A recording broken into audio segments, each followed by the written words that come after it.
વડોદરાનો અવાજ ન્યૂઝમાં આપનું સ્વાગત છે। સમાચારમાં વાત કરીએ તો ઉત્તરાયણ પર્વ નજીક આવી રહ્યો છે અને ત્યારે પતંગ બજારની અંદર ભીડ જામતી હોય છે અને ધૂમ પતંગનો તેમજ દોરાનું વેચાણ થતું હોય છે। તેને લઈને અને ડુપ્લિકેટ દોરા, ચાઇનીઝ પતંગ, એમાં ચાઇનીઝ દોરાનું વેચાણ થતું હોય છે। ત્યારે વડોદરા શહેરના ઝોન 3 ડીસીપી અભિષેક ગુપ્તા સહિત વાડી પોલીસ સ્ટેશનનો સ્ટાફ સાથે રાખીને પતંગ બજારનું ચેકિંગ કરવામાં આવ્યું હતું અને દબાણને લઈને પતંગ વેચનારા દુકાનદારને સૂચના આપવામાં આવી હતી કે દબાણ દૂર કરવા અને ચાઇનીઝ પતંગ અને ચાઇનીઝ દોરા અને ડુપ્લિકેટ વેચાણ ના કરવા અપીલ કરી હતી અને જણાવ્યું હતું કે જો પકડાશે તો કાયદેસરની કાર્યવાહી કરવામાં આવશે।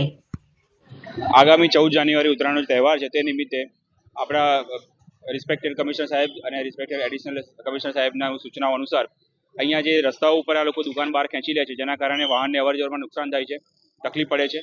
તો તે અનુસંધાને અમે દુકાનદારને સમજાવી રહ્યા છીએ તથા દુકાનોને રેન્ડમ ચેક કરવામાં આવી રહી છે કે ત્યાં તેઓ ચાઇનીઝ દોરી કે તુક્કલ જેવી કોઈ વસ્તુનું વેચાણ કરે છે કે નહીં।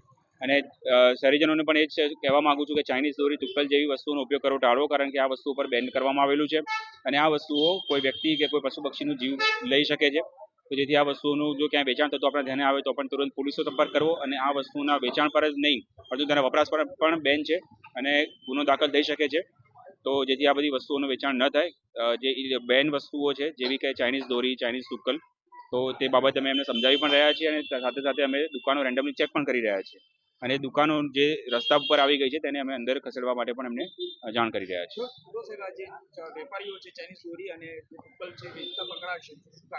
તેમની પર સખત કાર્યવાહી કરવામાં આવશે।